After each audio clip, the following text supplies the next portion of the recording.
done chivalrous things, rewarding their contributions to the arts and sciences, worked with charitable and welfare societies and organizations, and their public service. That's an OBE. And these are the OREs. And I hope you appreciate the acronym.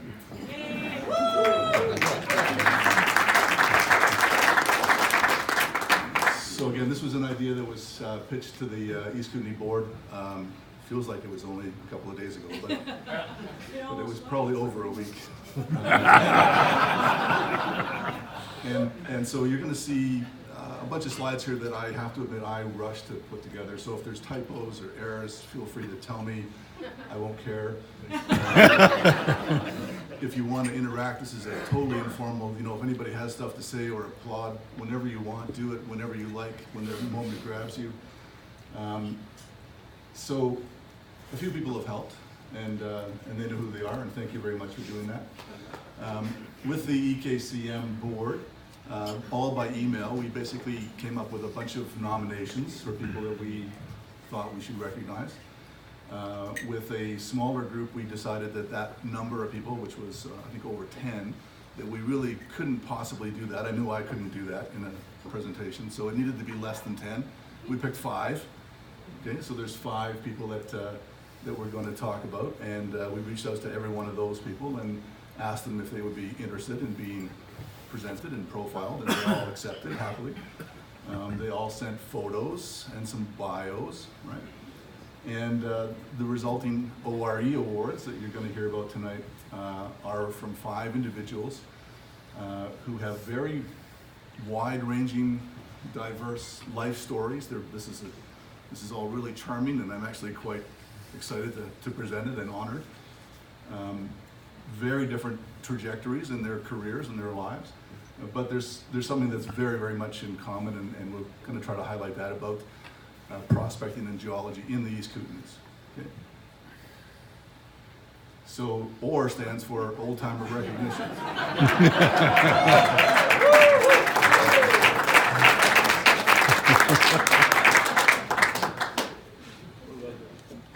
And again, like the Queen, we would like to recognize contributions made by individuals to prospecting and geology, and important that they're related to the East Kootenays, obviously, but many of these people have worked in other places as well. We'd like to reward their efforts to be collaborative, to share and support their work, and try to advance, I'm going to say, society in the East Kootenays, but other places as well. Human potential, the knowledge that we know. We've heard some great presentations today about Sullivan, for example, and the sharing that's in this community is fabulous. And we'd like to reflect on their passion for their careers, for exploration. To me, it's a very romantic notion. Some of these people have spent their whole lives out in the bush, on mountains, on horseback, in helicopters, doing all kinds of things that they're passionate about, right? And that was really coming through to me in all of these bios. There's a sense of community to all these people as well, and I hope you pick up on all of that in the presentations. I haven't invited any of these people to speak, and I hope that's okay, right? There's no speeches after this. There's going to be an opportunity for everybody to be recognized, and I do want to have lots of applause and hooting and hollering and cracking open bottles of champagne if you need to.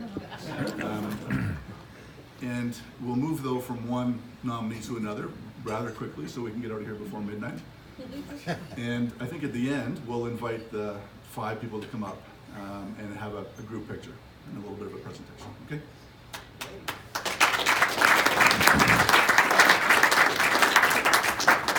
So the next challenge was, what order should I present these 5 people in? So I could have gone by age, I guess, or I could have gone by where they actually live, but I went by alphabet. So your 2019 recipients for an event that I would hope gets some traction. We do this every year potentially, right? The first 5 in this inaugural event start with, come on, Trig Wood.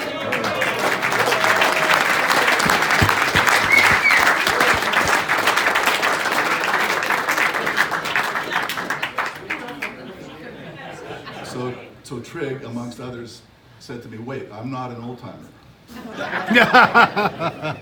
And then I got a little bit of nervousness around what this roast was actually going to play out like, and it makes sense. But honestly, Trig, along with the other people we want to recognize, really came through with photographs and bios. This is really great stuff, and it's again, it's exciting and an honor for me to put this together. Trig, starting from the back end forward, is a cookie fanatic. Did you guys know that? Yeah. And sailor, an artist, and then a geologist, right? So his life story actually started in New York City. I know all you guys think was this to recognize the end of the First World War in New York City on August 4th, 1945. But this was actually the day that Trig was born in New York City. That day, right? So wow. Trig's father was out there saying,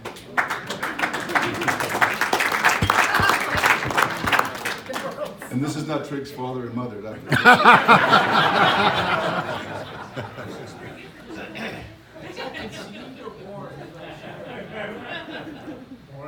Born.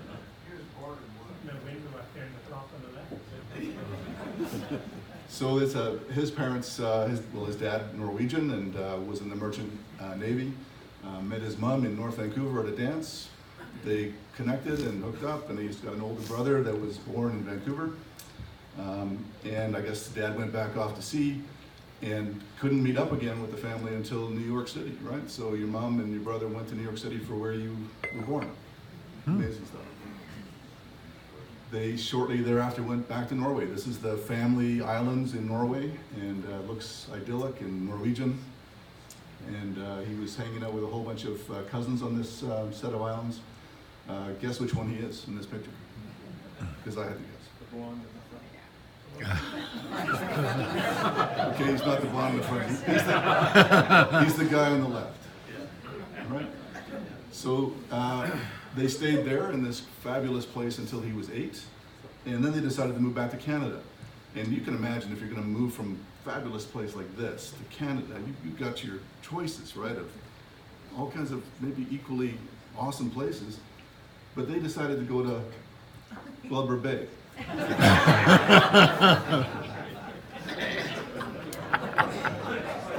on Texade Island, right? And he went to school with his brother, and two-room school, and they were separated by grades, and it seems like it was kind of mundane ritual every year of changing rows and advancing through your elementary career, right? Dad had built this boat when they were in Norway, this clinker-built wooden boat, and it didn't have a cabin on it at the time, but to move all of their possessions from Norway to Canada, they put everything into the boat and loaded that on top of a freighter, and that made its way from Norway all the way, and then by train from St. John's, wherever it landed, from the East Coast out to the West Coast with all their possessions. And then when it was in Blubber Bay, I guess he put the cabin on to make it a little more weather friendly. They then moved to Chemainus. Everybody knows Chemainus is a famous place for what? It's not murals. The RCMP tasered an emu in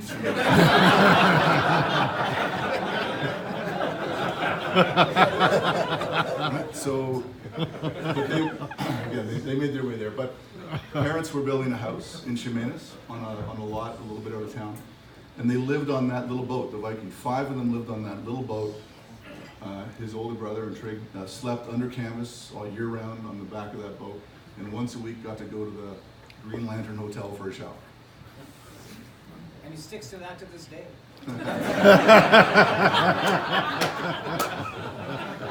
We gave free cookies at the hotel. So he's got an epic geological career as well. He went to UBC with a general science degree. He then went to Carleton, am I getting that right? And then Queen's for a PhD in geology. He's worked for and with the BC Department of Mines, Tom Richards, and others. Spent obviously quite a lot of time at the ministry, as we know.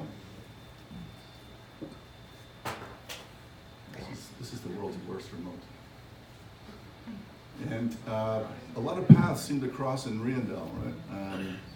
He did his PhD thesis on the Bluebell Mine, and he met people like Paul Ransom there and others. I think he had some good times there.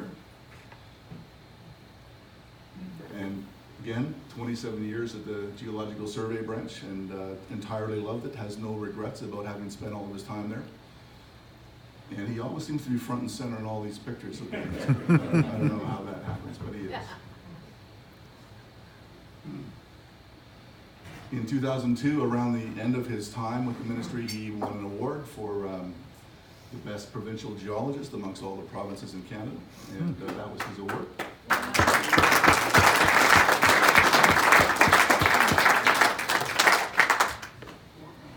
And then there's a few working shots, and this one struck me because he was holding on to a V8 and an umbrella at the same time. and if there's ever an image that makes you think this guy wants to be somewhere else, it's that kind of picture. And at Ruddy Creek, and I think he wanted to be somewhere like this, a drier place like in Chile, right?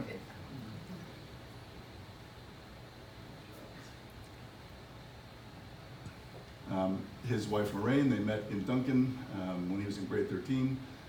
She went away to New Zealand for 3 years, but came back, and they almost immediately fell in love again and got married shortly thereafter. So Lorraine and children.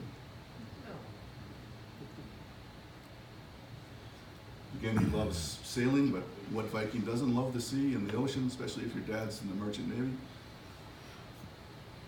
And he also loves painting. This is something I didn't know about him at all. So here he is painting in this Locan, and he gave me quite a few images to use, and I've squashed it down to just a couple, I'm afraid. They all look fabulous. This is one of the mill that's sanding.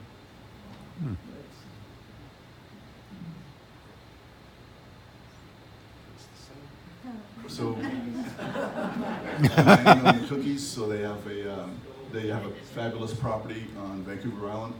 By the sounds of it, I haven't enjoyed it. They've got a lot of food garden and fruit trees, and have their own chickens, and obviously enjoying life to the max.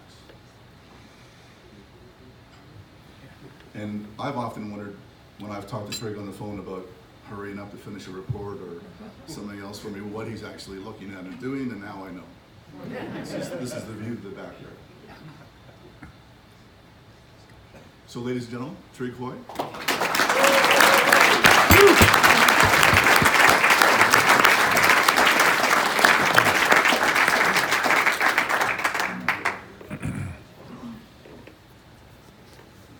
Craig Kennedy.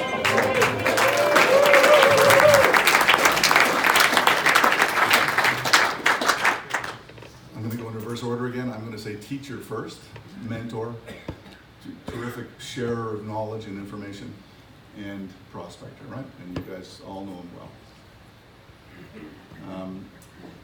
Didn't have vintage photos of his childbirth or anything like that, but we do go back to the mid-1980s with his mom, Lena, in Winlaw, where they were fairly close to these Crown grants, right, that were part of the family's history of prospecting and breaking rocks. Your grandfather and your father, right? And those Crown grants would go on to be part of Chaparral Resources listing way back in 1986.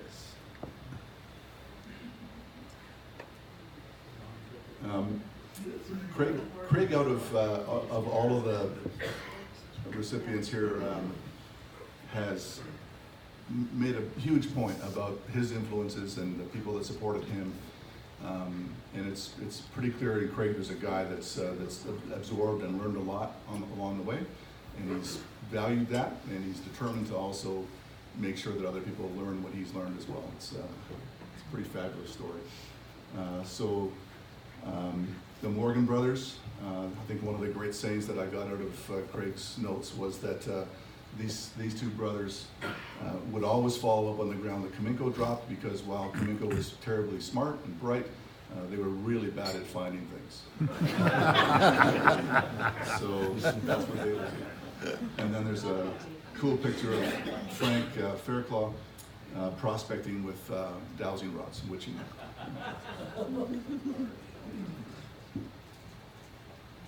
In 78 to 83, there was the Moye Mining Company, a placer operation with some notable names there.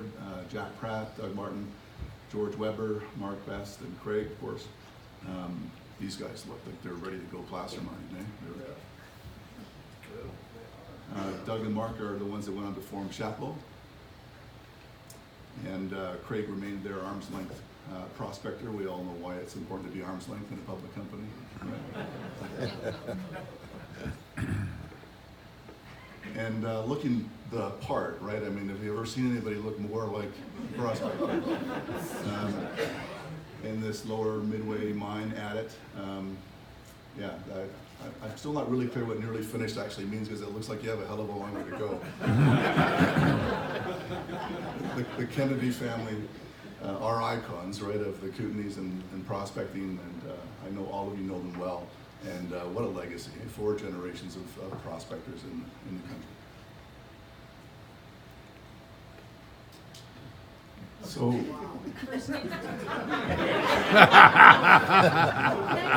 yeah, would you please come in? Yeah. Come on up here. I just want you guys to know that when I met Craig, that's what he looked like. And I'm sure a lot of people. And just so you know, so I actually really fell in love with him. It wasn't that his looks. He had no money, so it wasn't anything like that. I actually fell in love with him. And not long after we'd been together, I had a number of people who he introduced me to, and they go, "Oh, you're the one." And I'd be like, "You're the one that got him to shave and clean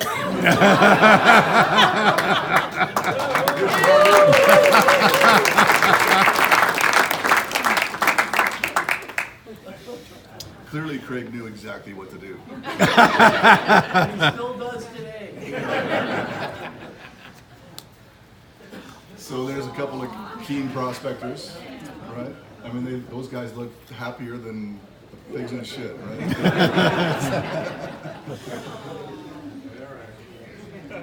And with Sarah below here in 2011. Yeah, great pictures. Thank you for sharing these, you guys.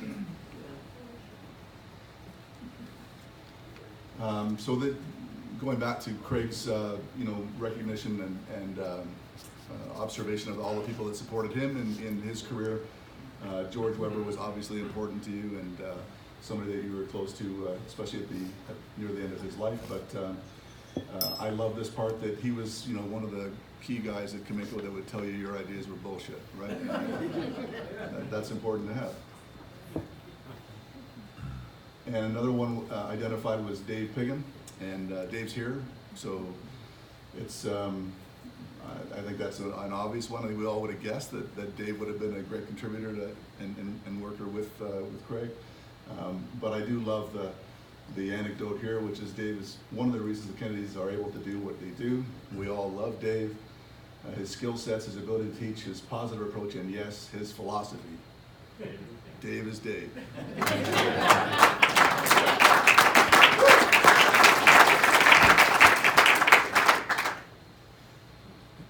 And there's a whole bunch of others, like Doug Anderson. I'm having a hard time reading the names from way over here. Jim McDonald, Peter Kuchuk, Russell Hartlaub, Tom Richards, and Bob Chuffney. So these are all people that Craig wanted to recognize. Right? And there's a few more to come. Trig is identified again here in yet another picture, Trig. And Fred Cook, Bob Thompson, Renee, and Linda, and John Keating. So hope you're all aware of how much Craig values.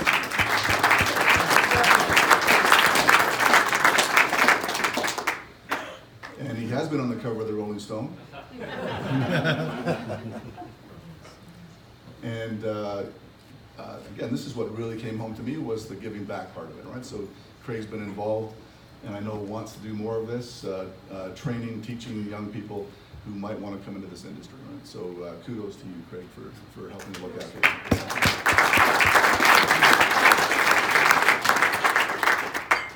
I got the impression some of these kids were looking for their iPhone in the grass. So.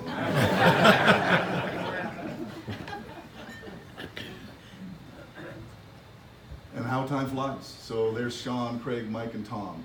This Kennedy Legacy. Picture taken by one of their good friends at Antofagasta Minerals.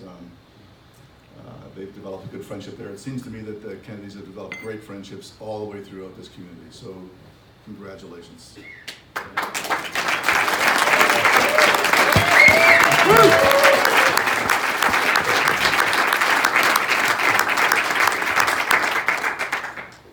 Okay, in alphabetical order. A terrible remote. Dave.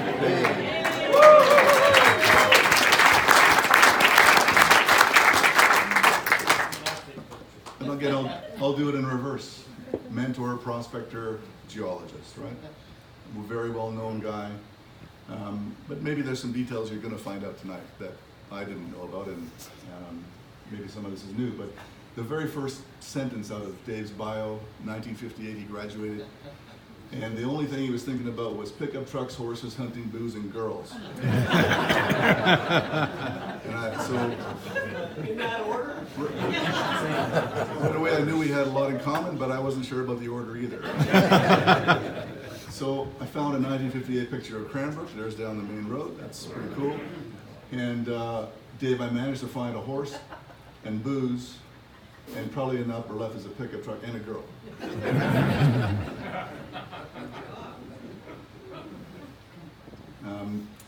Dave wanted to be a saddled bronc rider. Do you guys know that? And he says he gave it a good try. I couldn't pull much more info about that, but this isn't him. Or is it Dave? That's not you. But that's what he wanted, that's what he aspired to do, was to be a saddle bronc rider. I'd still like to. Too late.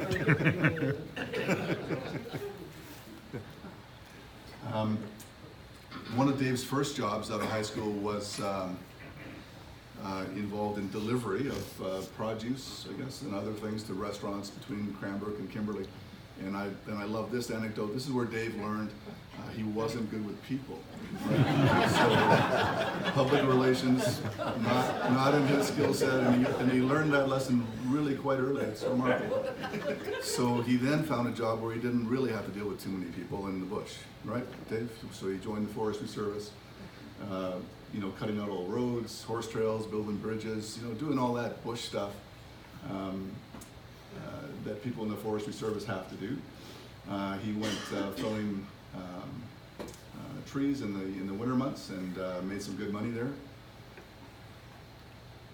This remote is really mixed on my time. And I don't think he knew that in the 60s that all that work and time he was spending in the bush was going to put him in good stead to be a prospector and a geologist, right? And I think he's had some time to reflect on that, the value of having been a logger and a forester in the early part of his career. So that's an awesome picture, eh? Yeah. So at some point in time, somebody from Cominco called the Forestry Service and was looking for a young man who was good and independent in the bush and could get stuff done. And Dave was the top nominee, and I don't know whether it took much convincing, but it sounded like it might have. You weren't sure about going to work for a mining company or Cominco, but you finally got talked into it, and you're glad that you did, right? So it's again, I love some of these sidebars, but in the spring of 1966, the only thing that Dave knew about rocks was that they were really good at dulling a chainsaw and made it really hard to build a road. So time at Cominco was great. Cominco was obviously a great encouraging learning and training and mentorship involved there. And he obviously had some great people to learn from in Ernie Pinchbeck and Bob Gifford. And I think in that first season, it became clear that with some of their advice and stewardship, that he thought this was a great potential job, a great potential career, and he really decided to commit to it. And I got the sense that he has not read anything else except geology since that time.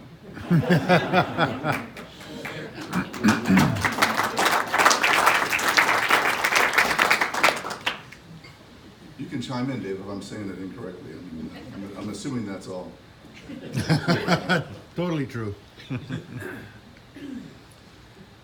And then after his time with Cominco, he, I guess that's the last 29 years you're referring to here.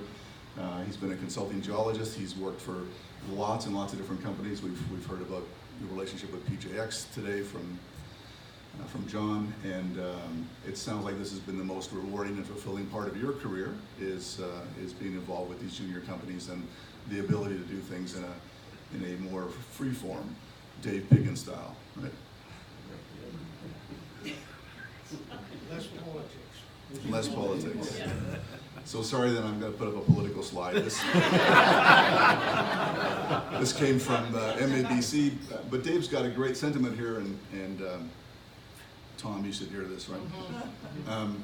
So Dave's been doing this, right, for the last 53 years, and the projects that he has been attached to and trying to advance have probably seen about $25 million of investment that's all been local, right? So between drillers and supplies and services, right? It's pretty impressive.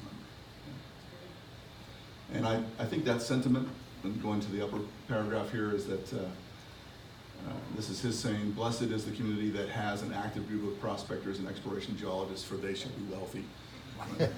That applies to the whole province, right? And I think that's some of the messaging you're seeing from these other more political people, Dave.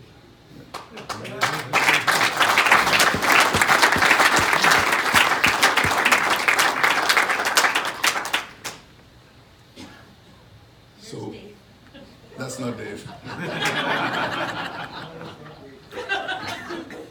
Dave didn't have a lot of pictures. I did. You can tell I had to, fill in some more of the graphics here to make this all work. But his grandfather, Bert Frazina, is that right? Pioneer prospector who worked with the GSC from 1910 to 1915, basically said, "Always believe your own BS." And Ernie at Cominco always said he did not give a damn about how the ore was deposited, unlike some of the people at the table I was with this for dinner.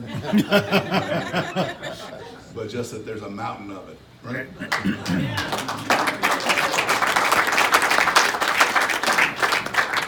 So, ladies and gentlemen, Dave Piggin in his natural environment.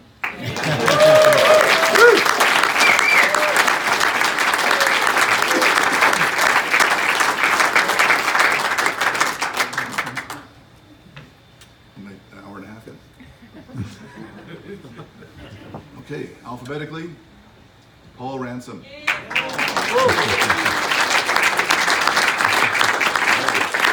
And again, I'm going to stick to the reverse order. He's a kid at heart. Everybody knows him. Loves to have fun. He's an avid traveler, and of course, he's a geologist.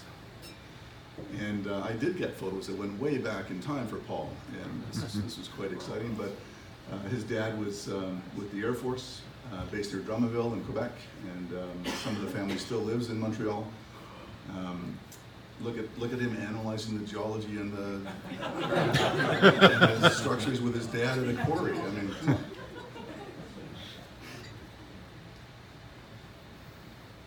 He grew up a little bit and went to do some field work.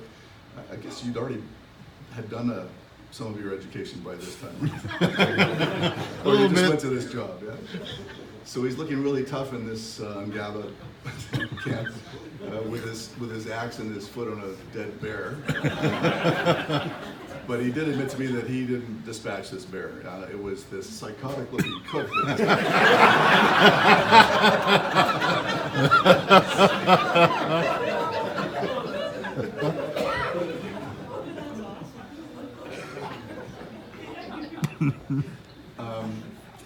Elaine Ransom is up in the upper left there, and this was once they'd become engaged, as young engaged couples want to do, they go on a romantic vacation or a trip.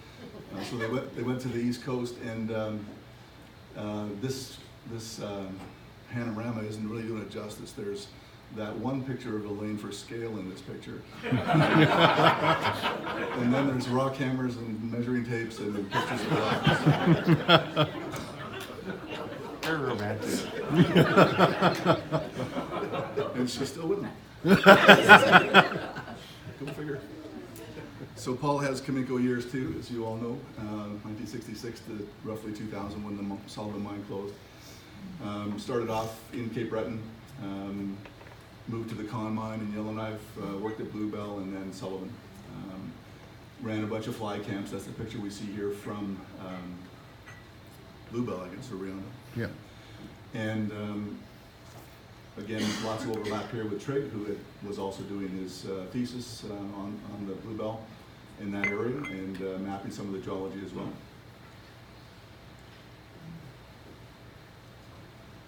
Here's a great picture with Bob Hammond on a mapping day. Bob went up with him on some of the excursions as an assistant, apparently.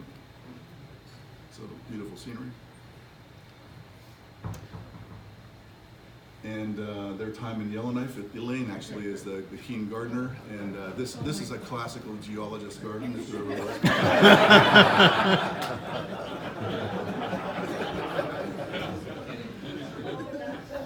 The pillow basalts. Right. And there's the growing family with Elaine next to Paul and Douglas and Melanie, and you can tell from the beach scene at Riandel what Elaine was actually all about.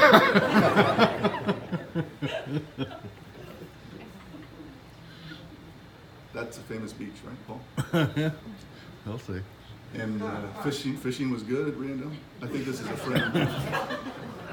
This is a friend, Walter, was that his name? Walter, yeah. Yeah, so he was a teacher, but Walter had a ginormous fish and Paul had this thing.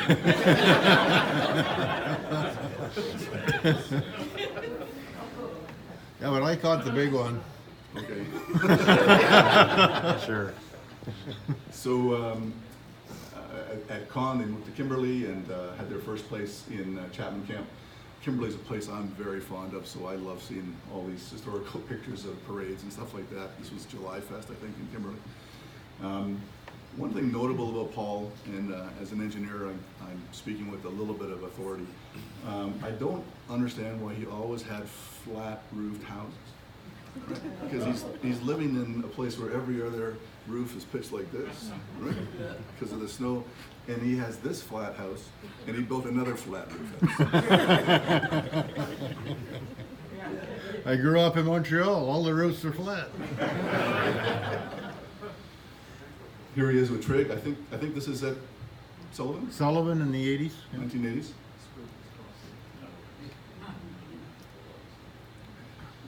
Um, 1977, this is actually drilling up at the parking lot for the ski hill in Kimberley. And Diane Howe, many of you will know Diane Howe's name with the ministry. And John Hamilton, right? Yep. So was this one of those deep holes you talked about today? Yeah, it was one of our deep holes. It was not terribly deep, 4,500 feet, but Okay. it was, yeah.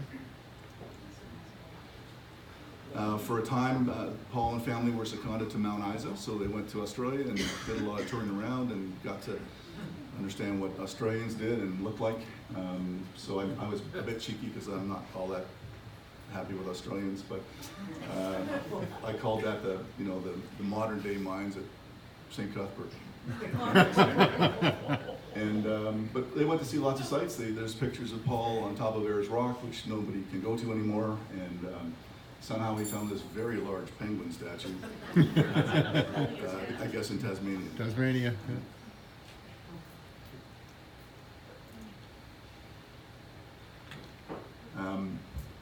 They did build a house in Wycliffe, so he's got a spectacular view, right, of the Rockies and Mount Fisher. He overlooks the airport, so whenever the air show is on, he's got some fabulous, scenery and gets to see planes flying around. Just an epic shot while I think they were constructing. Is that right? Yeah, but just after we built. And it's just epic that glider is aiming towards the airport in Mount Fisher. That was its inaugural and final flight.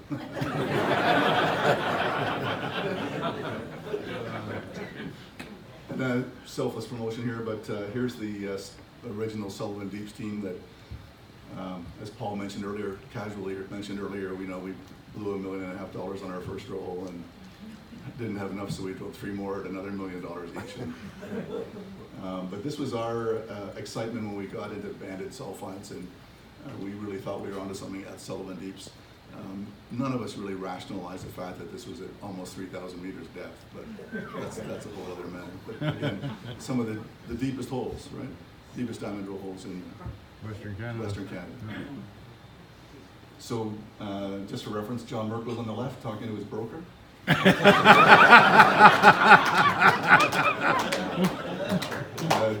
John Baker's the guy with the beard. Paul, some of the people I don't actually know and remember. And then me and Dave Skurlick. Steve? That was Dave. And then more recently, and Paul touched on this, we've done a few other things together. We did option a property that he was part of with Brian Kostiuk and Mike Kennedy, and there was another partner as well, I think, in the mix. But anyway, we set about the same kind of process, drilling, targeting gravity anomalies that miraculously evaporated the more we drilled them. So one of those stories. But we had lots of fun doing it, right, Paul? No, that great project. This goes to the kid at heart part. So when we were kicking off some drilling at Sully with the help of Tim and Chuck, we had this kickoff party. So these are Chuck's daughters on the outside, my son in the middle, and my daughter Zoe in the middle with Paul. And he's just such a kid at heart. It is it's hilarious. So Paul gives back as well to the community. He's trying to keep the history of Sullivan alive in a couple of different ways. He does tours. This is a group of Japanese tourists to the Sullivan site itself. In the powerhouse, they have this massive 3-dimensional model.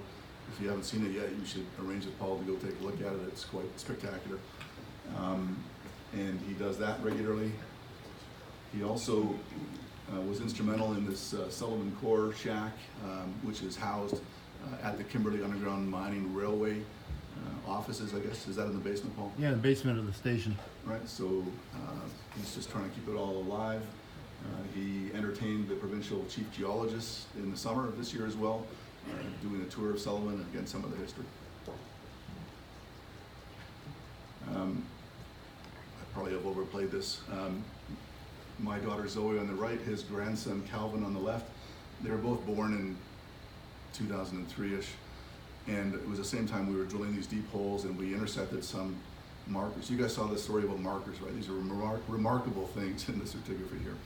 And he intersected a marker that he didn't have a match for, and he named it ZoCal in honor of these two.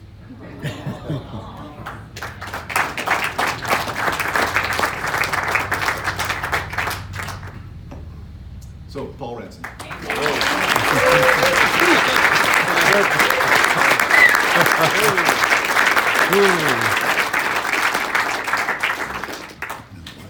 Was that 2 or 3? How many have we done? Last but not least, come on, Bob Tremendo.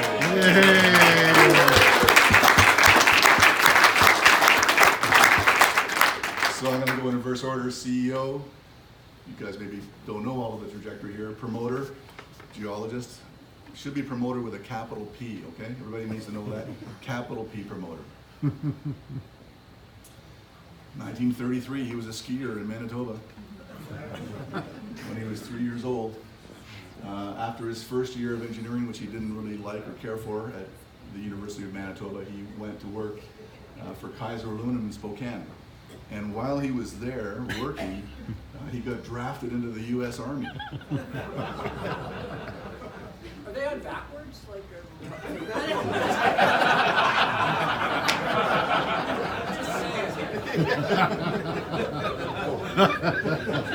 No, they're on right ways. If he had them on the other way, we wouldn't be able to see his face in the picture. So, I know Bob really well. He's a great friend, and knowing him that well, every time I look at this picture of him holding this massive missile he's handing up to a tank, makes me kind of cringe. I mean, Bob, the sharp pointy part is aiming towards the ground. Anyway, he went to the 141st Tank Battalion in Germany at the end of the war. Didn't see any combat. Met some guys there that did. But they basically, I think he had a good time there. That was the way he described it to me in Europe and with the U.S. military. And when he was discharged in 1953, they paid his way to go to geology at UBC.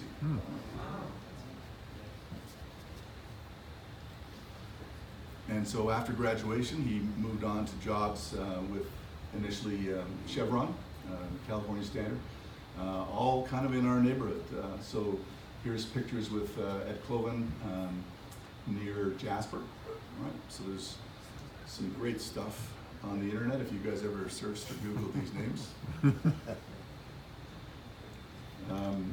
Here he is in a horse party that Chevron had organized. Again, they would go out for the whole summer doing these recce's. Chevron mostly interested in finding hydrocarbons, obviously, and it really, I think, strikes Bob to the core that all they found were these damn massive seams of coal. And they basically walked over that and left, right? They never bothered to save any of those things because Chevron just wasn't interested at the time, right? So more with Chevron, that one of the reasons why they were mapping is because, of course, all this sedimentary package we see thrust up here is the same sedimentary package in Alberta where all the hydrocarbons are that people want to go find. So knowing these units in advance of drilling was really important at the time, and that was part of what Bob's party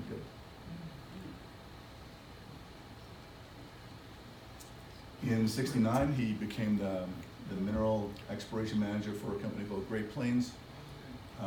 Obviously, also wanted to be a jazz player at some point in time, and was really good at catching fish. Saskatchewan, Bob? Yeah. Yeah. So Great Plains was actually quite notable, not only for jazz player Bob and fish, but Norm Reynolds discovered the red Chris and named it the Chris part of it after their secretary. And Don Sawyer acquired or came to own the Blizzard, the famous, infamous Blizzard property, which was later bought by our province to take it off the market. One of Bob's longtime passions has been this property in the Yukon called Rusty Springs. And I think this is where Tim starts to cringe a little bit in terms of the longevity here. I think he's still in love with this, right, Bob? A little bit. Yeah. And so going back to this time, he and Mike Chernoff, again, ex-Chevron, were excited about what they saw at this location. Hell and gone, hard to get to. But they staked it, they drilled it, they had encouraging results. There's a reason for telling you this. Bear with me in the remote.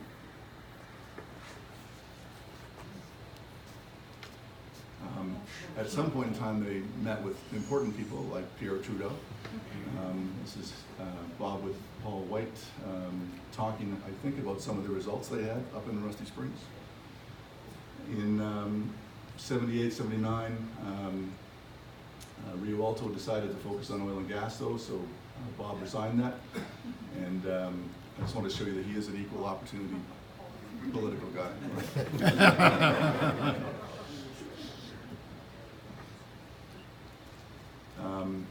In 1982, he became the CEO of Ron Medlinski's Delaware. And for those of you who can't tell, that is a fresh Tim Termuende on the left. Right, so Ron's Delaware had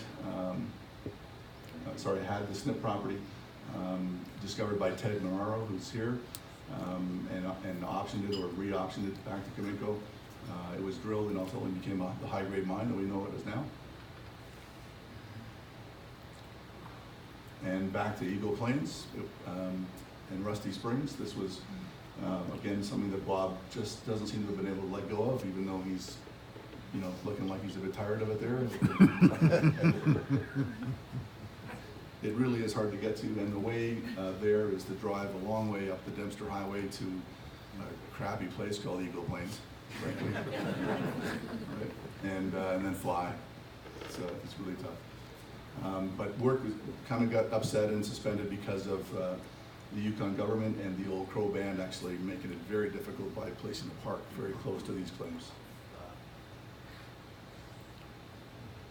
Oops. So there's Bob's tenacity at Rusty Springs. And apologies. At some point in time, Bob had formed another company called Kenton, and it was an exploration company, but it morphed into Mike Chernoff's Pecalta Resources, and that company ultimately became very successful and sold to Alberta Energy through an oil and gas deal. Sold for $1.5 billion. Obviously, made all the participants quite wealthy and or happy. Maybe I should say happy instead of wealthy. And Bob has lived up until last year at this fabulous ranch at Wild Horse Farm, right? And you guys have seen this across the road from Fort Steele. I've been happy and honored to have been invited there a bunch of times. Really is a beautiful place, but now he's moved to town, and I think happy again.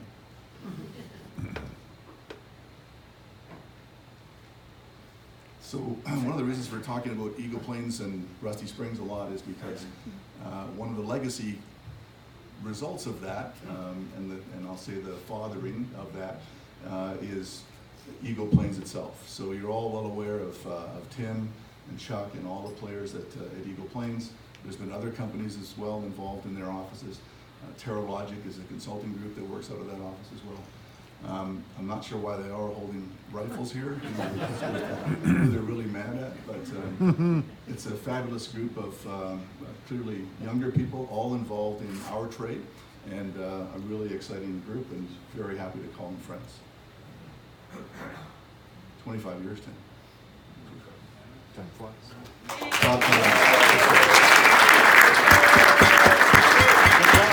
So bad. So, if you five guys could just come up to the front here, that'd be great. Just to stand up at the front for a second.